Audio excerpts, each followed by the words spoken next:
I'm Dorothy Rowe, and the video you're about to watch is a clip from a live webinar. If you enjoy the content of this video, please like and subscribe. I'd love to hear your comments. Thank you. One of the big jobs of the astral body is to provide scaffolding for the structure of the whole area that's more manifest than the astral level. So when we talk about the astral body, we're talking about our individual astral bodies, and we're also talking about the web of life, because the whole field of expression of consciousness shows up at the astral level as threads of awareness, threads of consciousness.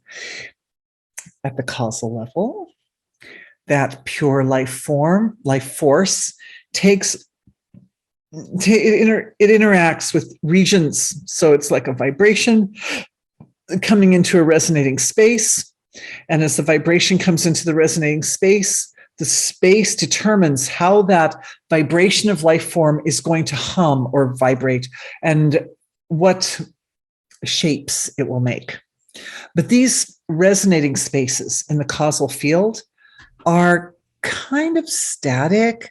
They represent overarching kind of archetypal forms like justice and truth and forgiveness and gratitude and purity and forms like that. They're very much the fundamental components of the basic experiences of self, including at that causal level, like sense of self, who you know yourself to be. And these resonating spaces are nested or nestled within each other. So you have great big resonating spaces and then smaller. For example, you can have a big resonating space of the energy signature of your family, all your family. Or you could say all your community. And within that, there's a little space that's just where it's like the home of the relationships you have with all your family members. But within that space, there'll be specific relationships between you and specific family members. And within those spaces, there are little landscapes. In some relationships, there might be some little boundaries in certain spots, that in other relationships, there aren't boundaries in those spots, right? In some relationships, there's like more of a flow. So particularly maybe more of a flow of like delicate emotions and feelings. In other relationships, maybe a little more constrained when it comes to flow of emotion, right? So details, everything nestled deeper like that. Whereas at the astral level, these feelings, like if you think of somebody you love, there's a certain type of love there that's different from your love with other people, right? Like say your mother, you think of your mother. Oh, I love my mother. And so then there's a special love that I have for my mother that I don't have for my father or my husband or my children, whatever. And so that special feeling, it kind of has a home in the causal body. But at the astral level, that feeling starts to rise into motion. It's as if there's a certain level of activity or force that's present at the astral level of creation that's not present at the causal level.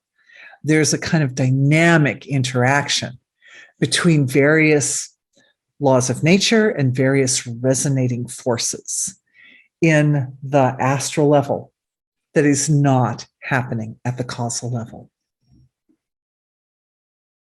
It's very interesting.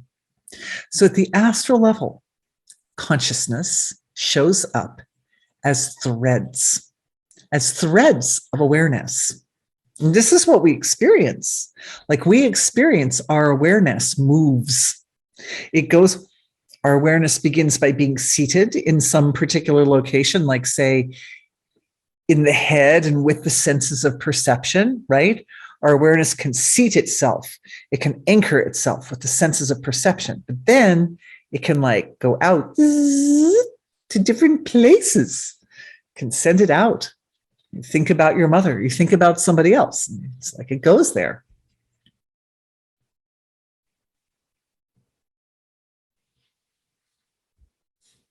So when awareness starts to move, starts to really move, then we call that area the astral body and the web of life. As I mentioned before, and there's a bit of a landscape there. So closer to the causal body, the threads are very delicate. They're like little tiny threads, little microscopic threads, so little that the astral body or the web of life shows up like mist. The Vedas refer to it as mist.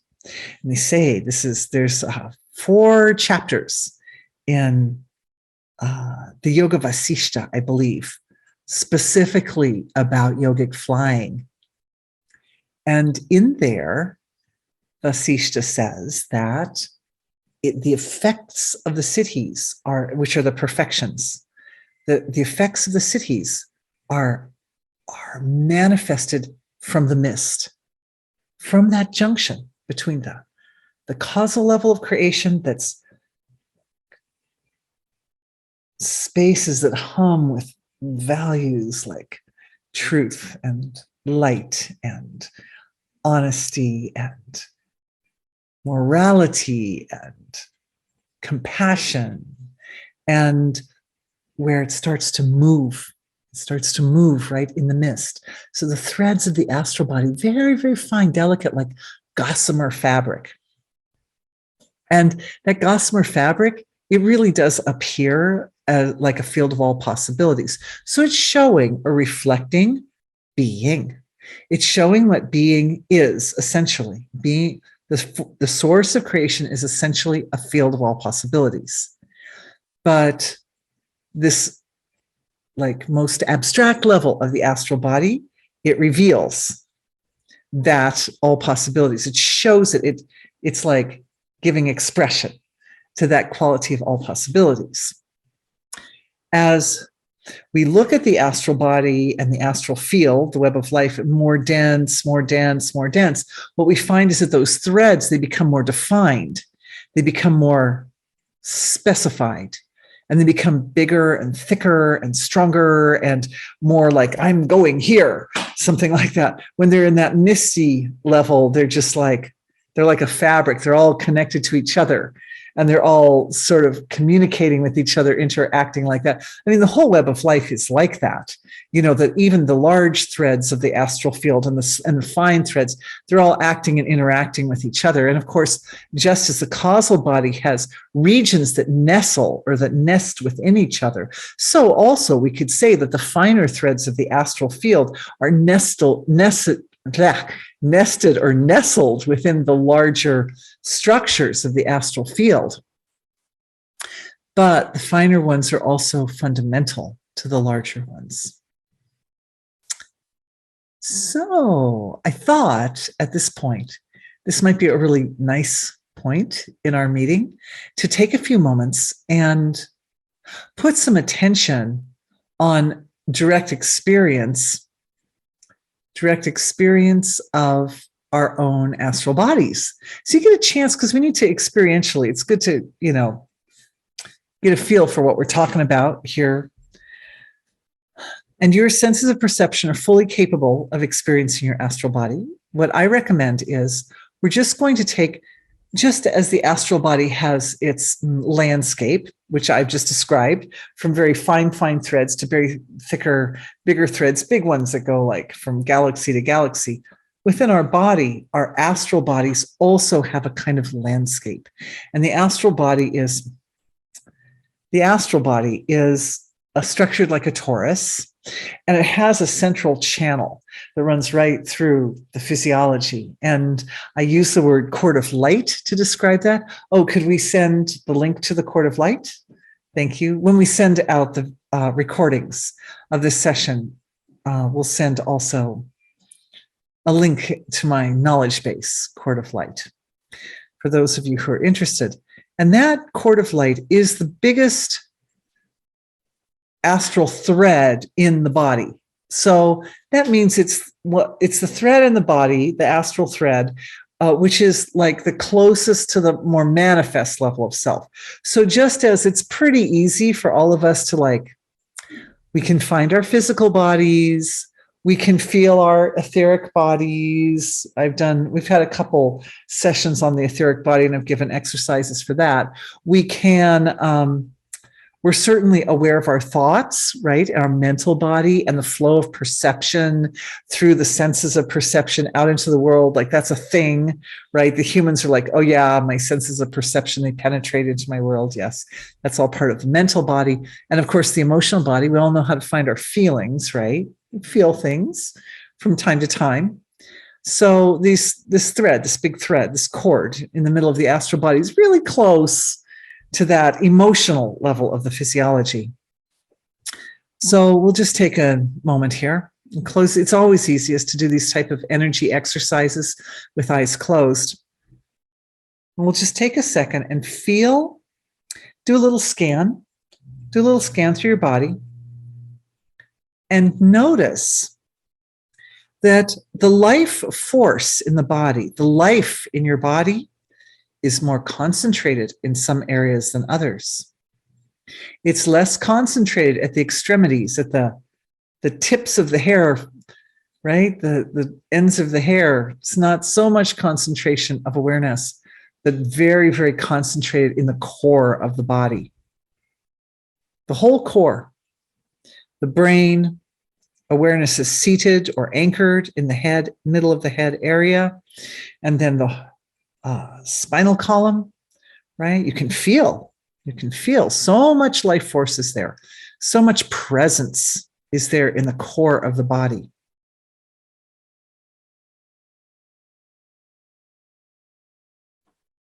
These physiological structures, the spine and the brain, are expressions of this presence of life force deep in the center of the body. So right there, we're just taking a moment to recognize and honor the way this cord of light runs straight down through the middle of the body. Anybody feeling that? Anybody able to recognize or notice that? Maybe a few people? Oh, some hands raised. Oh, bless your sweethearts. For those who are experiencing and for those who aren't.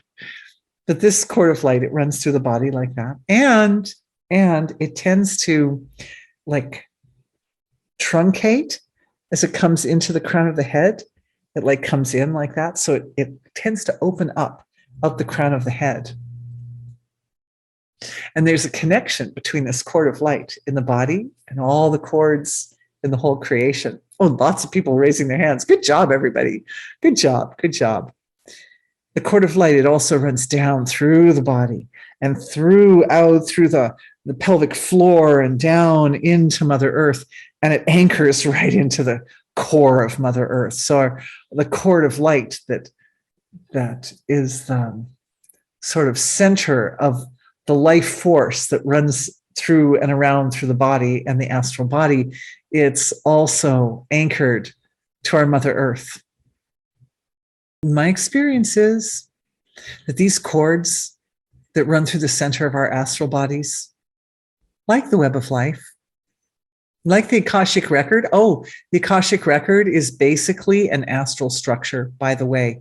We recognize it as some kind of mystical structure that records all the history of creation and all that. But it's really a great structure of threads that you could kind of think of it as the astral body of the whole universe in a way, because it's got a sort of toroidal shape itself. It also has, the Akashic record has a toroidal shape, but it's made of so many more threads that connect to everything in the whole universe. And it starts out as one, right? One from the source of creation, there's one. And then it diversifies, and eventually it comes back to one. It's quite something, that.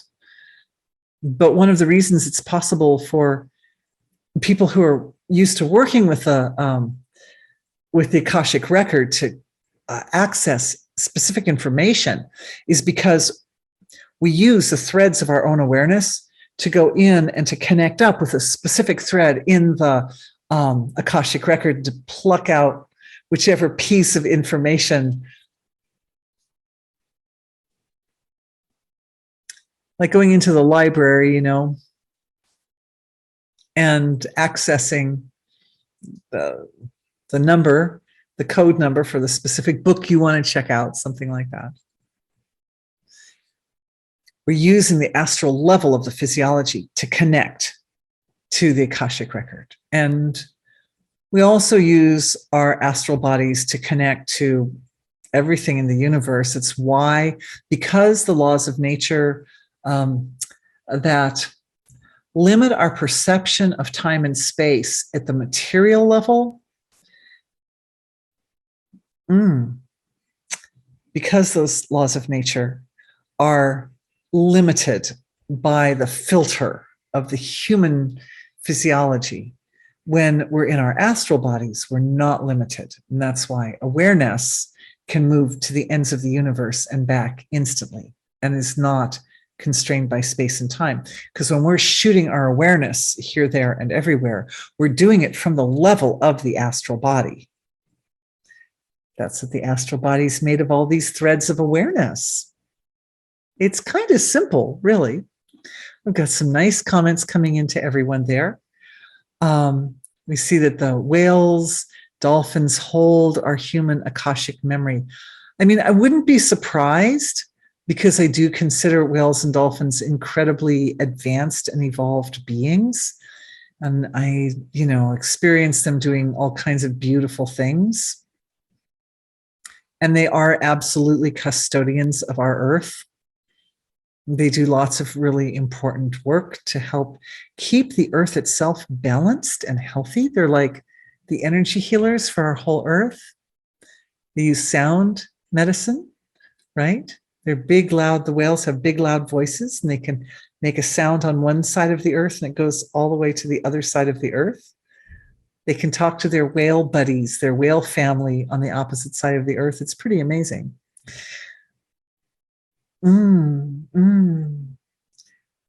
Two really good questions right here coming in all the same time. Okay, there's a music question that just came in, but I'm going to go ahead and answer the Akashic record question first, because we were just talking about that, but then we'll go into the music question. Thank you both. Are the Akashic records contained in the web of life structure? Yes, in fact, the web of life is is it like another angle or perspective for looking at the Akashic records? It's another way of looking at it. Are they different structures? No. They're all part of the same structure. It's all the same structure. All the threads. It's all the threads. That's what the web of life is. And that's what the Akashic record is too. Only, I guess I could say that from the perspective, it's kind of like the angle that you look at it. From the perspective of the Akashic record, we're also looking at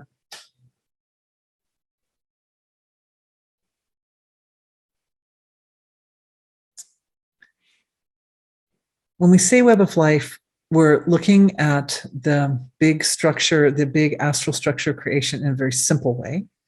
And then when we say Akashic record, we're looking at it within the constructs of time and space and how it interfaces with the more material levels of creation. And I think that kind of makes the next comment that came in after the Akashic record question make more sense, that whales and dolphins might hold, in my perception, they don't just hold the human Akashic memory, but they hold Akashic memory for the whole earth. And also, but they're supported by intelligence that sits deeper in the earth. Our earth is full of life. And some of the forms are corporeal at the surface, like whales and dolphins, like humans, but some of the life force in our earth, some of the life forms in our earth are less corporeal, that sit more in the deeper, like in the mantle and in the deeper layers of our planet. And they also are responsible, particularly those deeper Devata, those deeper intelligences are responsible for the whole history of the earth.